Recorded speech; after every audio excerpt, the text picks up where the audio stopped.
that when they got back over to the apartment that they'd all laid down to go to sleep, and at some point he got up and shot him. I think he had mentioned that he had shot one and went to shoot, reloaded the gun, went to shoot the other, and the other one screamed, which with the physical evidence and everything at the scene really didn't look like a scream would happen in that, and that he shot him, and then he went back over to the house and took Frank's car and took off to Louisville. Warning. The podcast you're about to listen to may contain graphic descriptions of violent assaults, murder, and adult language. Listener discretion is advised. The Lexington triple homicide. Who really pulled the trigger? Part 2 of 3.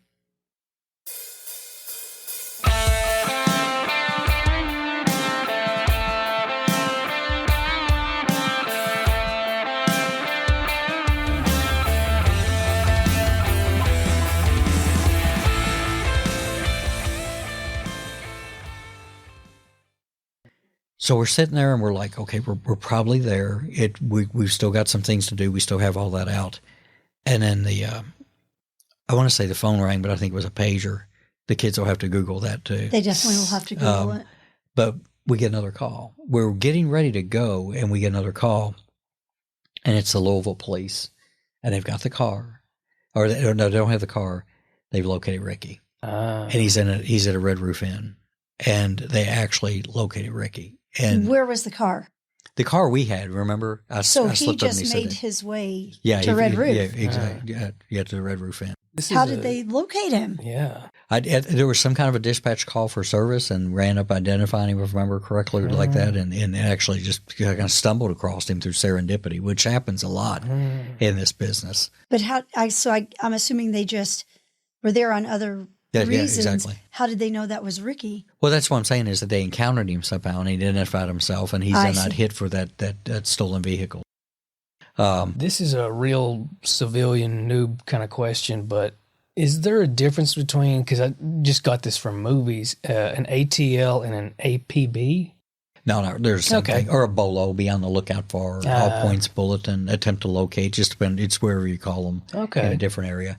But the real difference in here is that when you have the vehicle listed as stolen and you can associate a name with it, that it possibly in the control of, is that that's a whole different ball of wax.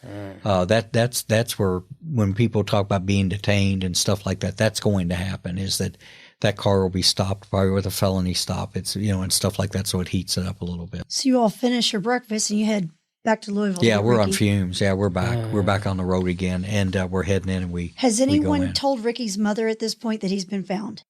At that moment, I'm pretty sure no. Keep in mind that what we're doing is a little different than what some of the other people are doing. They're still back at one of those two scenes. They're just updating every now and then. We'd call them and everything. But I'm pretty sure at that moment she didn't know that he had been located yet. So Louisville kind of puts the kind of the habeas gravis on him and whatnot. Well, actually, when they encountered him through this other contact and everything, that's when they found out that he was actually wanted for parole violation, and they arrested him on that. Actually took him into custody, and on some drug and weapon charges, which the weapon will come up in a little bit about that and everything. So they encounter him, and he had that warrant in the system. I forgot to say that earlier, that he actually had an arrest warrant on an unrelated parole violation. That made it handy because then you're talking about a good custodial situation where he's in custody.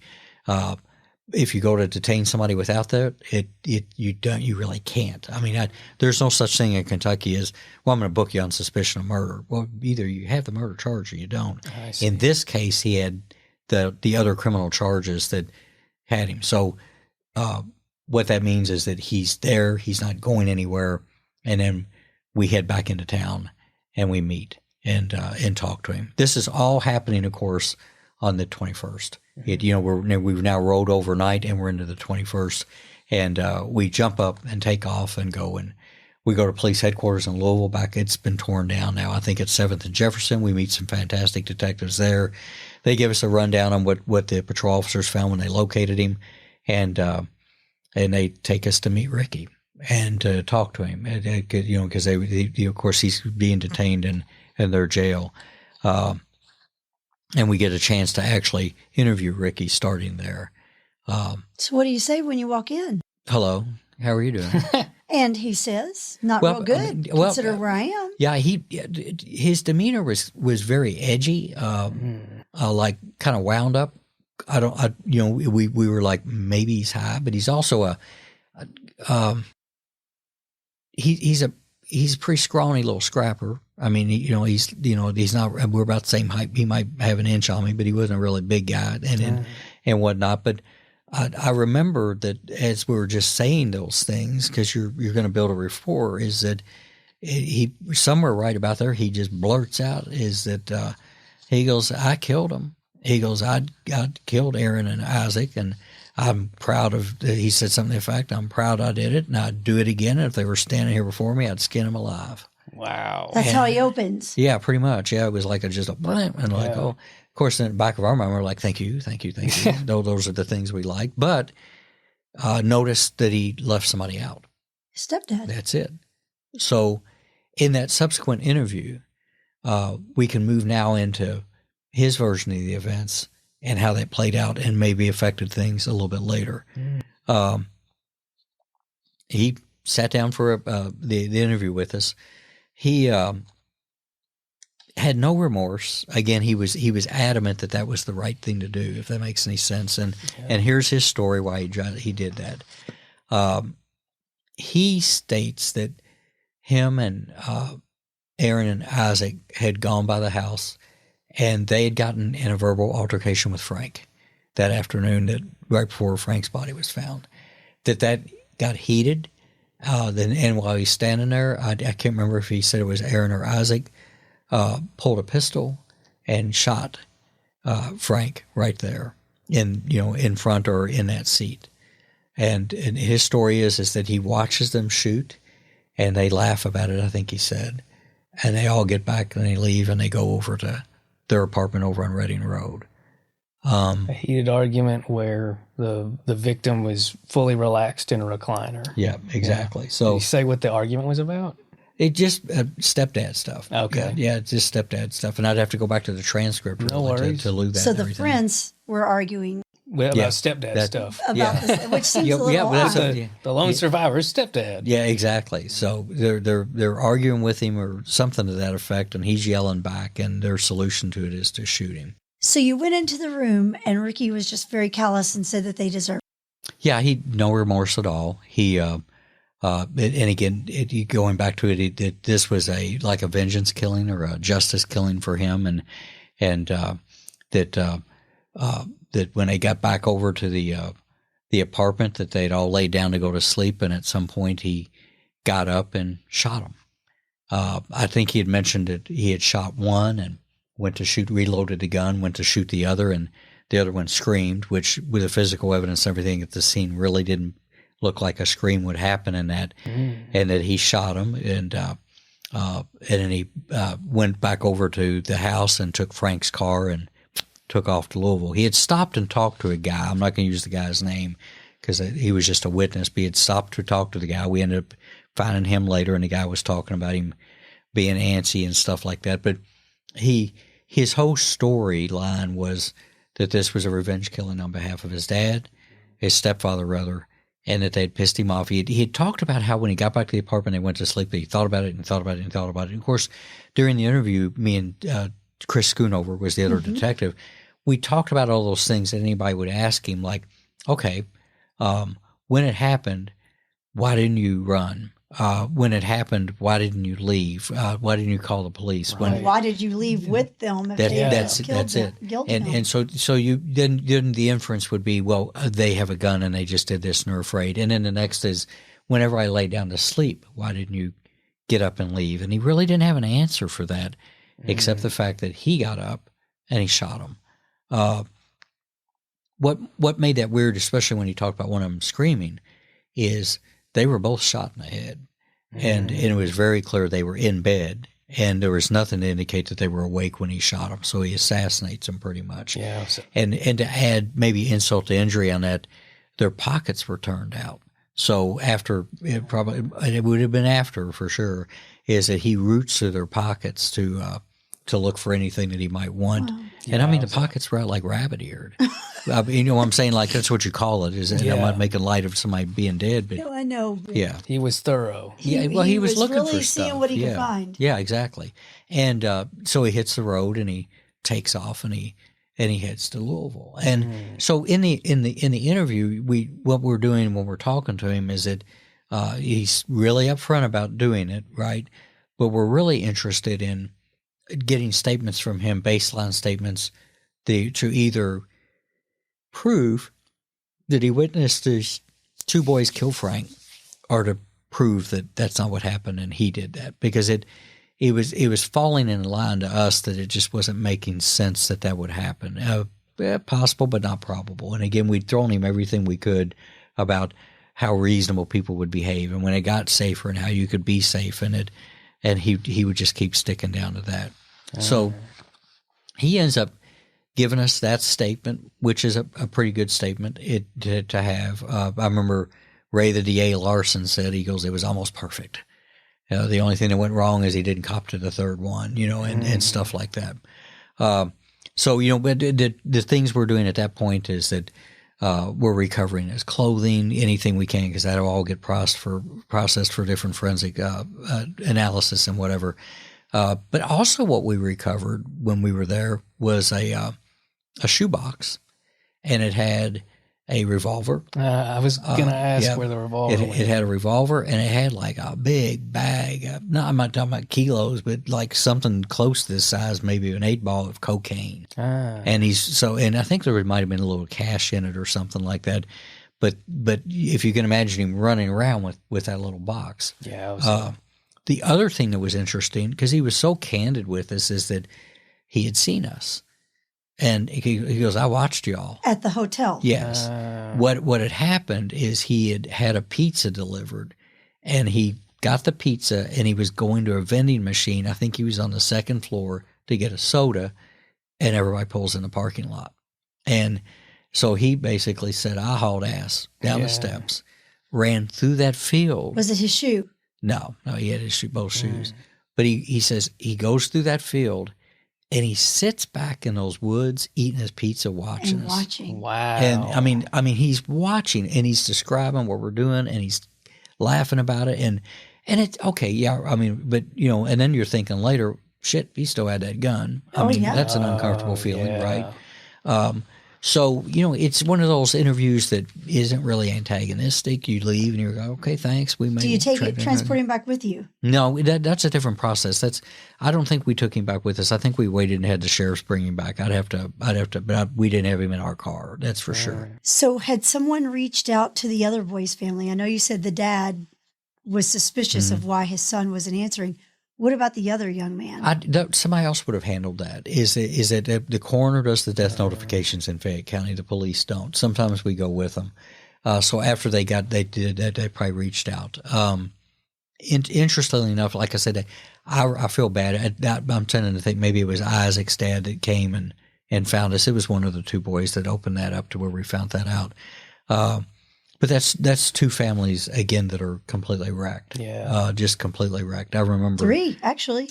3, yeah. Exactly. Yeah. I mean, the wife's struggling because she's lost her husband. I should have said 2 in addition. Just psychologically, it's suspicious to me that somebody who exhibits sociopath behavior would do a revenge killing and also revenge kill while the other people are unconscious. Like, you wouldn't even want them to know that they're being punished for this. There's a point to that, too. Yeah.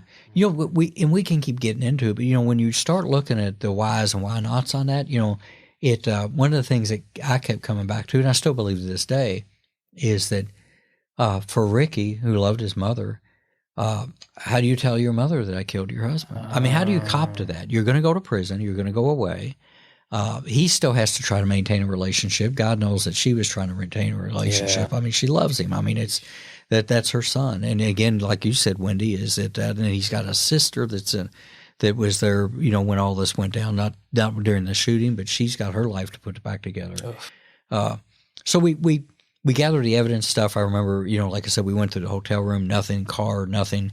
The big thing was that shoebox. That was pretty interesting because now you've got a revolver, right? Yeah. You've got a pistol. Still had a little bit of ammunition into it. And we come back. We spent quite a bit of time in Louisville actually waiting to make sure the evidence was transferred and all that. They're, dotting the I's and crossing the T's. I think at that point we didn't have Kim Bonnell. We had Mike Malone, who was an assistant Commonwealth attorney that was actually with us for all of that.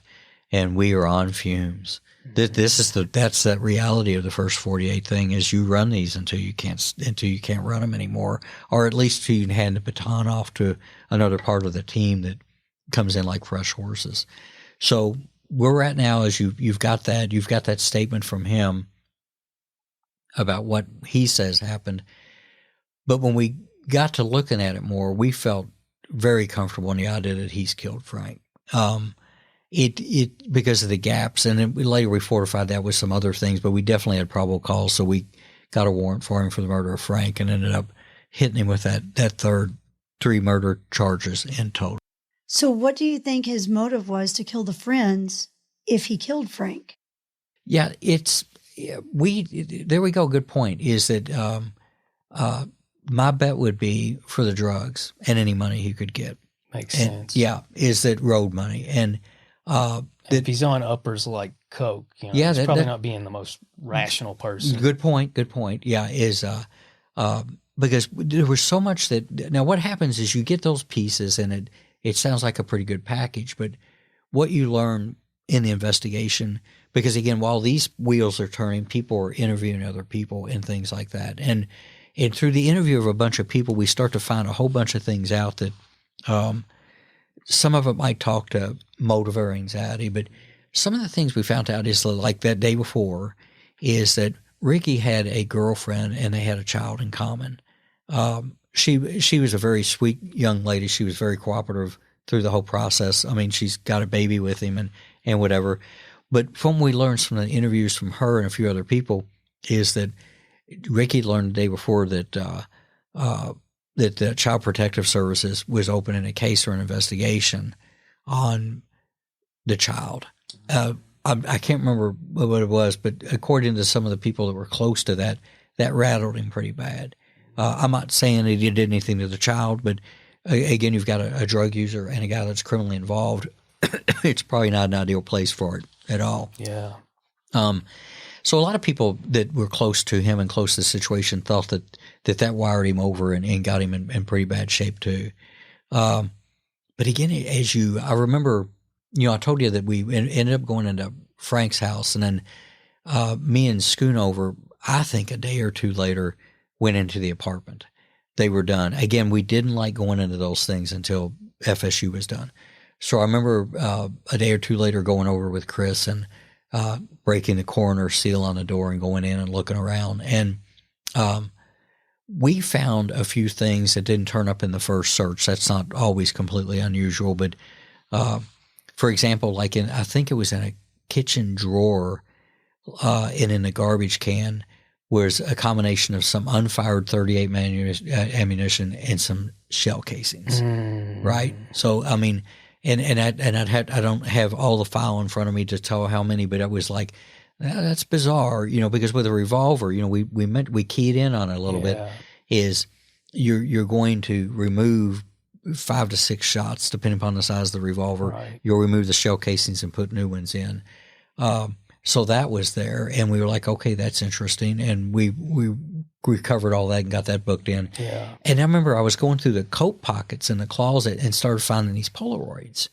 And these were interesting because after looking at them, it's pictures of Ricky, the 2 boys in that apartment, and 2 young women that we didn't know at the time who they were. And it was clearly like a party, but what they were partying with was a thing of cocaine and a pistol. And they're holding the pistol on each other. And they're playing, and they've got the cocaine's present in the pictures, remember, and it's Polaroids. And that there we go. That's where it starts to unwind a little bit. Okay, when we got an idea, it looked like the apartment you could see in the Polaroids. When and who's these other people? Who's these other young women? And they're young too. They're probably just over 18, if I remember correctly. Sure. Subsequent to that, we do locate them, and this is that thing that was ironic about this being on April 20th. Is that night before in that apartment, they had a 420 party. which, that people do that. That's a big thing. International Cannabis Cannabis, Day. yeah. I think it's because it's the legal code in California back in the day. It's actually because a bunch of students at the University of Colorado, after classes were over at 4:20, they would all get high together, and it turned into a whole phenomenon. Oh, I'm thinking of the 187 on the murder. Yeah. That's why you have somebody from the 13th Floor podcast See, on because here. he knows little things that we don't know. Yeah, he's better than Wikipedia. Absolutely. In that he can source his things. So, but yeah, so you've got this. So, okay, now you've got this drug fueled, right? And I'm not laying a case of reefer madness out here. Cocaine's the thing up front. I mean, we're not going to go there.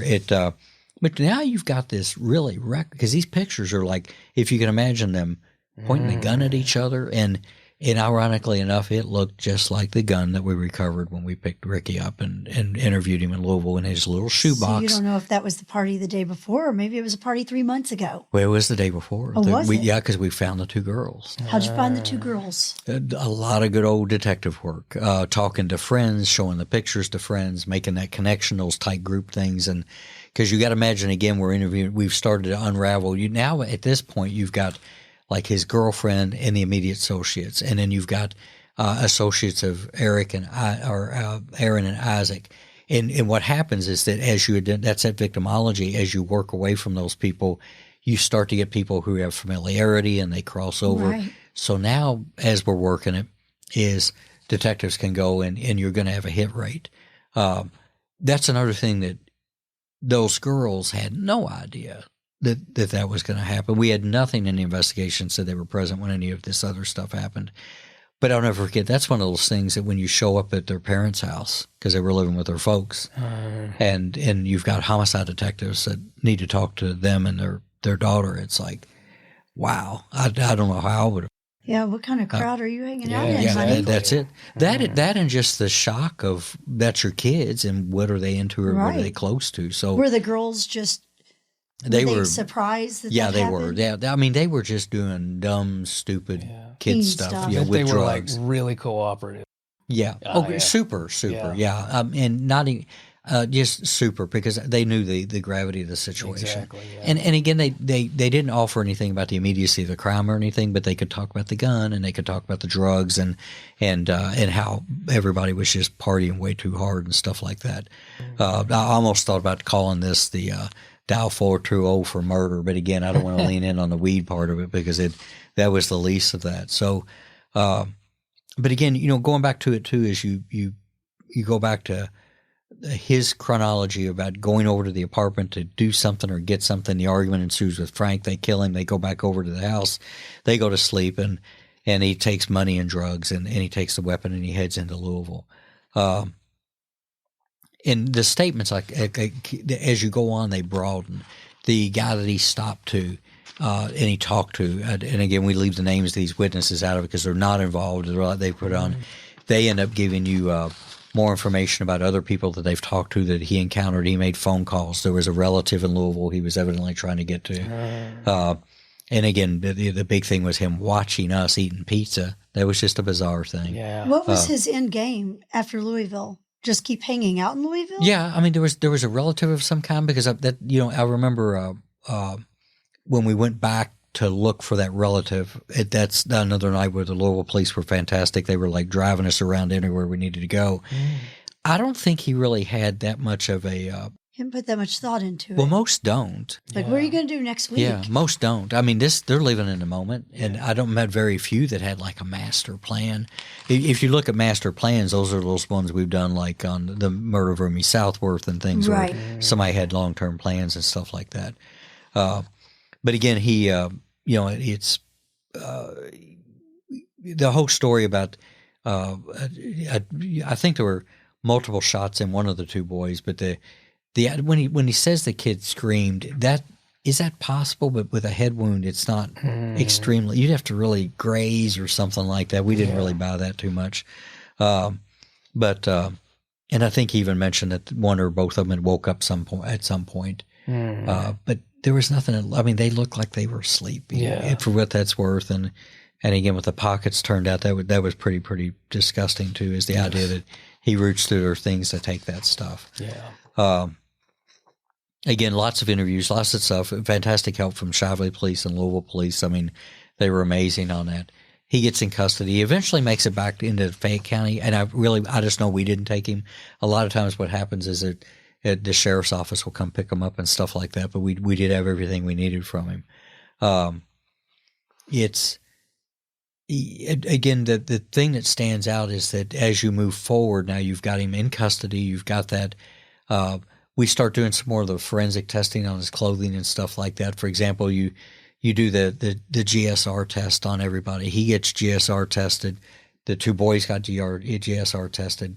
And gunshot residue test is what the test is. Yeah. And you and I talked in the car last night about this, is you got to be careful with that because it's not like codlock like TV makes it codlocked. They're looking for a few of the components and some of the things that would be found in gunpowder and primers and pistols.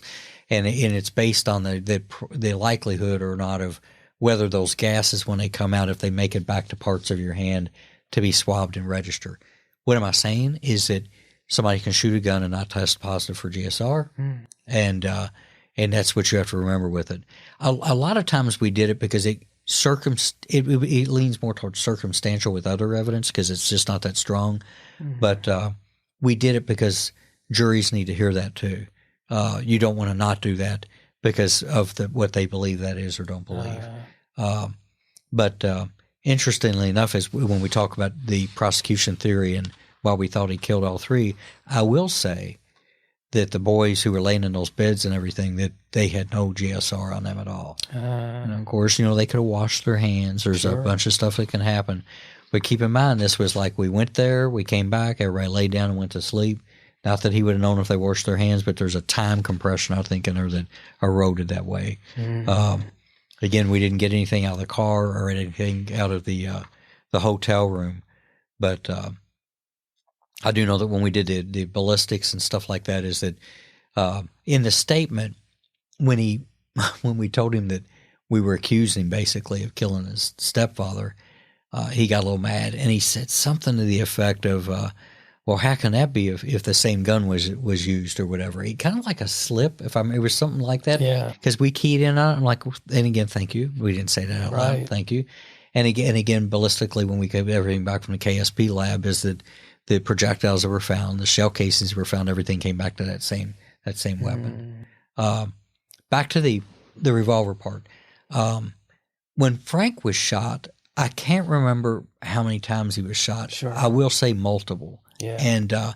And also multiple is important because in Frank's house, in the backstop behind Frank, there were projectile holes and projectiles found in the house, which means somebody missed. Yeah. To the point that where several days after we were done, we got a call from the family that they were moving some.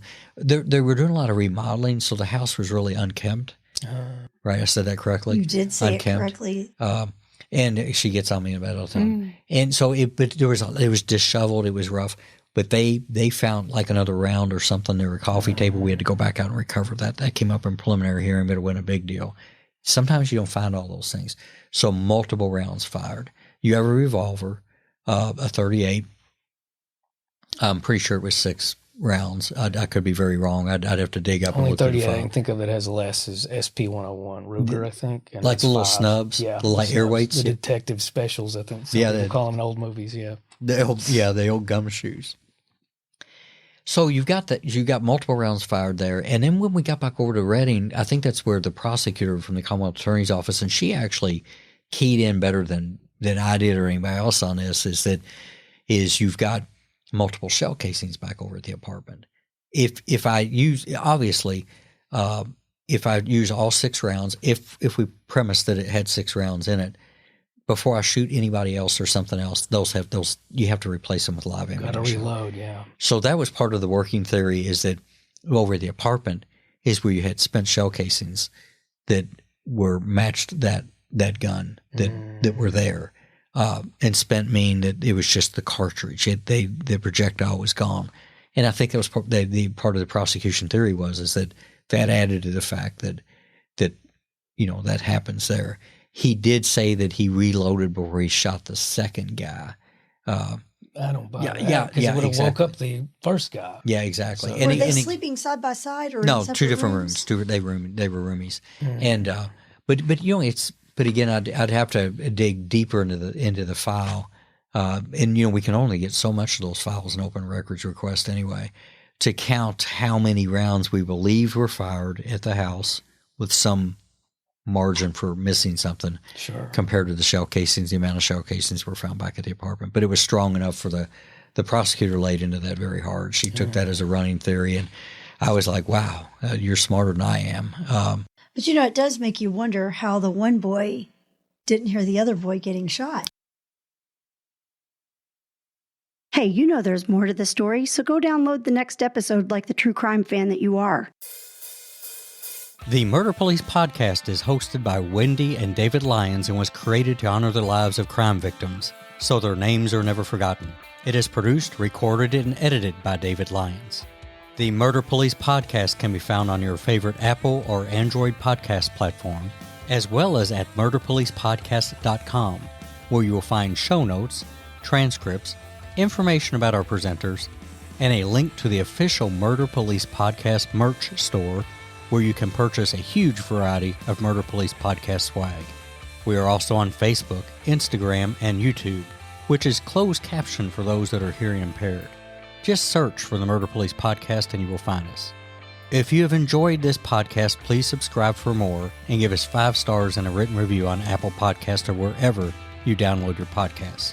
Make sure you set your player to automatically download new episodes so you get the new ones as soon as they drop. And please tell your friends. Lock it down, Judy.